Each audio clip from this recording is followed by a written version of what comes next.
Hello everyone, welcome back. I am Duke Silver, and we are playing Hoard Dragon again. I know I've uploaded a Hoard Dragon game within the past week, which I try not to repeat the heroes too much, but I mean, I don't have like a ton of new patch content ready to go, so this was just the most interesting game I had ready to go at the time. So yeah, let's just do this. All right, it's kind of a tough pick here, which character to buy. Like having a 2/4 range, it wouldn't have mattered which one I bought. The egg was gonna destroy us either way. But yeah, a 2/4 range that gets to attack twice can be really good. So that's why I was really considering the baby root there. But baby dragon just has the potential to take out a support and then allow me to clean up with the ranged character. Getting the second shrink there is always fantastic. Just a little high roll early in the game to just get value out, and we triple up this baby root immediately, which is very nice.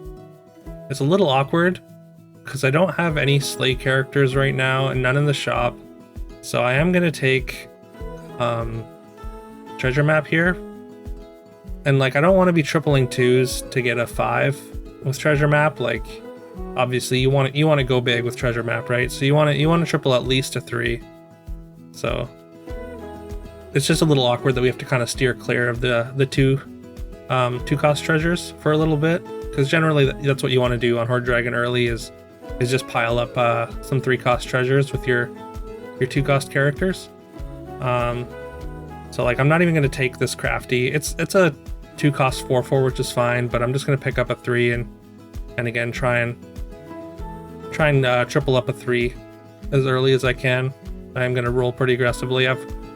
Because I got so much value out of the shrink spells early, like my board's full and like I'm relatively strong already, so I can kind of waste some gold by rolling. And yeah, just like kind of spend some of my the equity I've gained early on trying to find a big power spike.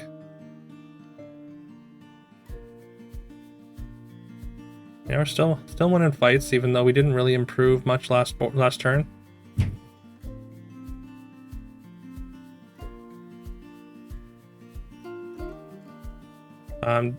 Just like the evil queen and the evil witch or the queen of hearts and evil witch, sorry, are pretty tempting, especially since I have 10 gold to work with this turn.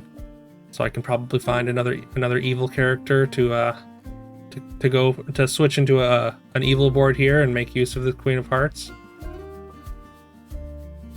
I could play the pig over the crafty here. Which like it's almost guaranteed to die, but it's got a little bit more stats. But I don't really want to give Zelhua any more advantage than they already get, and they're pretty greedy and took experience, a 5 cost experience this turn, leaving them pretty weak this turn. So we take care of them pretty handily. Dealing 10 damage to Zel early is good. All right, and we get a really good 4.0 shop here. With the pair of greedies with the upgraded baby root already. Like 14 toughness is going to get us a couple dollars here at least, which is going to give us extra rolls to find a 4 or 3 cost triple to get our power spike. And yeah, we get a few good hits there on the greedies. So we get 13 gold this turn.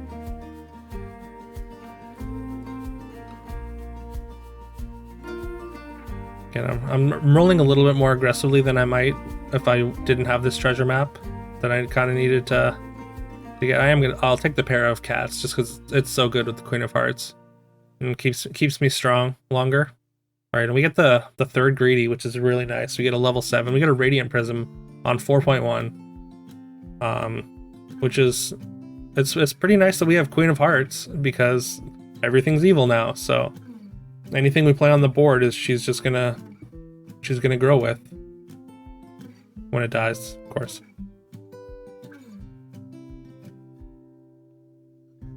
Trying to find the right positioning here, but look, that looks right. And we're going to take the pair of pigs here and Candy Rain. 23 toughness greedy is really sweet on 4.1. We get 2, 4, 6, 8 gold out of it. Absolutely enormous. And Miri dies at 4.1. Ouch. I guess Miri is probably rolling a little too aggressively in the early game and just took too much damage. That happens when you go hard on the looking for royals. Yeah, getting a pair of feasting dragons here is really sweet because we can put them in front of the upgraded evil queen, give them a good power boost. Also, Hi Ho is going to be just a blessing of Athena plus get a random dwarf, which is kind of nice. And yeah, picking up these doublies is good with Radiant Prism this early, because like literally any stat boosts we get from different tribes is gonna be doubled. Yeah, putting it in front of the evil queen is really nice. Makes it just enormous. 1624.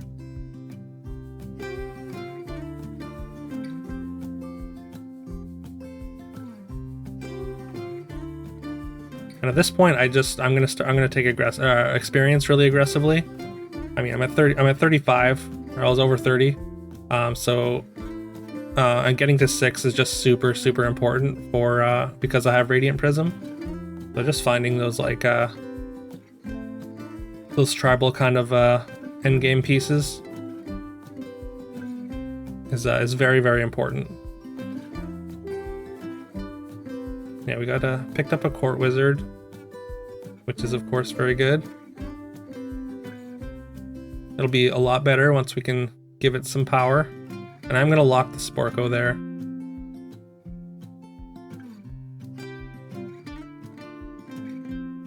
Sporko just does a lot as a support, and yeah, it's gonna help our feasting dragons get some slays and maybe make our good boys and whatnot bigger.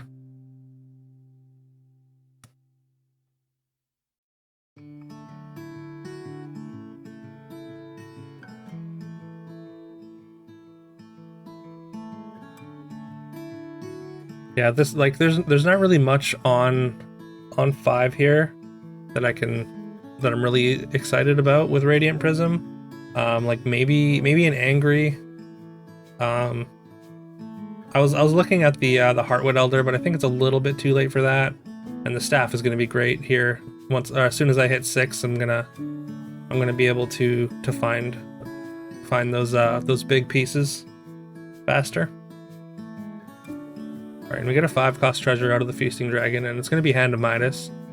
Like, so the first thing that we find, the first lord that we find is going to be golden, which is going to be a huge power spike. And this Sadrak is huge. That doubly is enormous already. And also they get the Baba supported Southern Siren Steel, which is pretty huge. We were very healthy, and it's like going in before these last 2 fights, and it's a really good thing we were, because we are now in danger of dying in one fight. But here we go, we get an Ashwood. And yeah, having a golden Ashwood immediately is going to be enormous. Like the doublies are going to get like plus 120 attack, and also we find the good boy, which is going to get plus 62 attack from the Ashwood. And then when it dies, it's gonna pump everything else. So we're really just multiplying our stat boosts here. So this court wizard went from like just okay to absolute absurdity in this fight, or this turn. But they do take it out with the dragon, which is a little awkward. Although they've got a very weak backline after their lightning dragons are gone, so we clean them up pretty easily.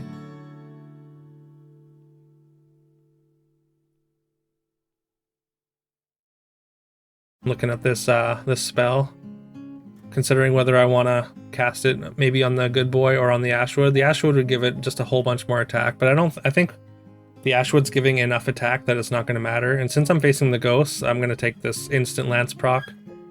It's going to instantly give me a 6 treasure as soon as the Ashwood gives it its buff, and then we got a Lordy here as well.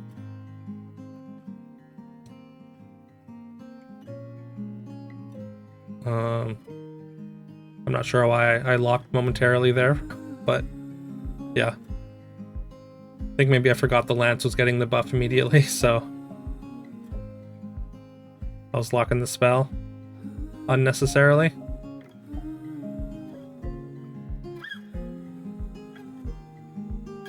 Alright, and then 9th book is gonna make us like pretty much unstoppable, and I'm gonna prioritize summons now, just to get more spell triggers, more mages onto the board. One thing I really love about Radiant Prism is how good Wombats is with it, because I just really love Wombats as a unit. It's just fun to see what pops out every time, and putting an enormous amount of stats on it is just it's just basically what I want to be doing in the game at all times.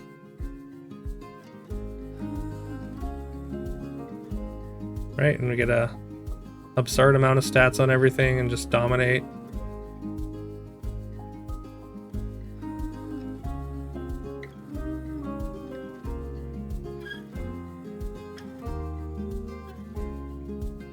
They kill 3 of our characters there, so if I take another Wombats, considering the Tweedledees, just because it's more summons, and they're really big, but I think we can do better. Like this good boy, which is going to be better. And yeah, we're just going to play both Wombats. We don't really need to play the pigs. At this point, we're so strong that we can just play the units we want to, rather than... I mean, I think the Wombats are actually better because of how many stats actually get put onto them. So like summoning 3/3/3s, even if there's more mages, just all the stats from the Wombats makes it more worth it. Alright, we get a level 7 treasure, and the game's almost over. So we're just gonna take Excalibur. We really don't need to take a magic sword. It's like our good boy is already getting like +7 or +62 attack, and then giving everything else double that. Or that, sorry, it's even more with the Lordy buff. So we have an absurd amount of attack. We don't need 100 more. Might as well just get some golden units and finish the game out.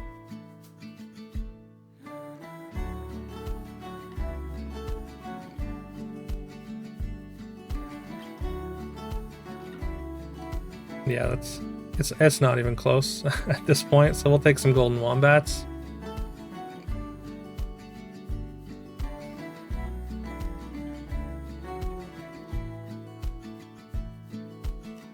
This is another golden Wombats, but we can't get to it as much as I would like to. And I mean that's a great Pigomorph on the good boy there, but we still have just so many stats, it doesn't matter.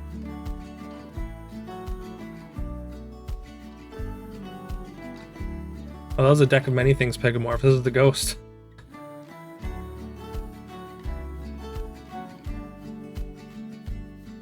Yeah. And yeah, and they concede. Which, fair enough. So yeah. Thanks everyone for watching. I would really appreciate it if you would leave a like. It really helps the channel. Helps YouTube or it lets YouTube know that it should recommend this video to more people. Subscribe if you haven't already. Please and thank you. Leave a comment. I respond to every comment. And yeah, I know this wasn't the most educational game, but it was a fun high roll, and I wanted to share it. All right, I'll see you tomorrow.